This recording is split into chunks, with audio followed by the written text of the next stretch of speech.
crisis. Should Lehman Brothers have been saved? Well, that's too complicated of a question to answer straight up in the sense of, well, what would you do in the last weekend? Because I don't think the dealing with the Lehman was something that should have come down to the last weekend. They should have recognized much earlier. I think that there was plenty of opportunity to see that there were significant problems. I think there was plenty of opportunity for the regulators to come in and intervene. And I also think that the regulators needed to sort of figure out what they were doing as opposed to sort of solving each crisis as it came. And so what we wound up with Lehman Brothers, in a sense, was almost the worst policy response, in that first it was perceived that it would be protected and bailed out when Bear Stearns was sort of saved. Then they allowed it to fail. When they allowed it to fail, it seemed like, all right, fine, so they're not going to have any of these government bailouts, and they're going to sort of fight the moral hazard that comes from that. And so the day they let Lehman fail, you figure, well, all right, now this one's going to fail, and that one's going to fail, and the following one's going to fail. And then they decided that this couldn't be allowed to persist. So they stopped the failures of the other ones. But the damage essentially had already been done. We wound up with a global economic recession as a result of Lehman failing, or being allowed to fail.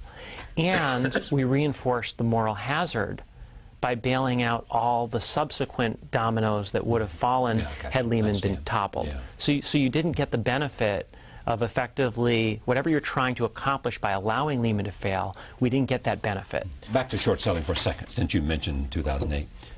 Do you see people abusing that short selling process by using rumors in order to profit themselves? People say things in the market that they don't believe to be true, both in promoting stocks and rejecting stocks. This book is called Fooling Some of the People All of the Time, a long, short, and now completed story updated with a new epilogue. The epilogue is about?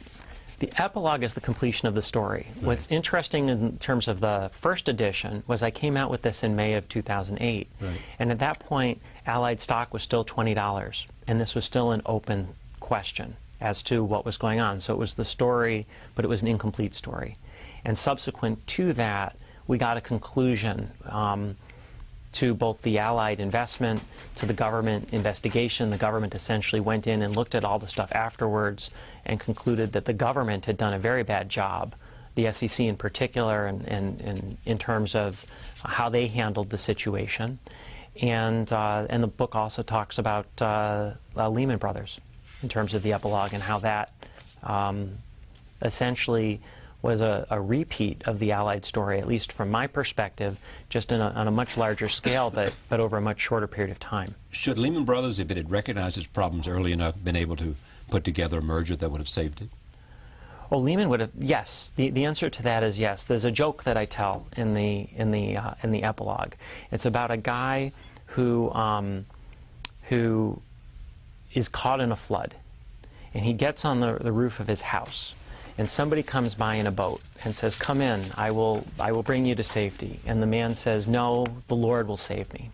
And then 20 minutes later, the water's coming up, and a helicopter comes and says, "Well, drop down a rope, come on up, we will save you." And the man says, "No, the Lord will save me."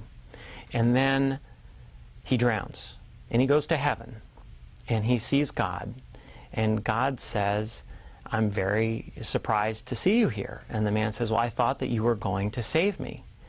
And God says, "Well, I sent you a boat and a helicopter. What did you want?" It's a great story. And I think it's really the same as true with Lehman Brothers.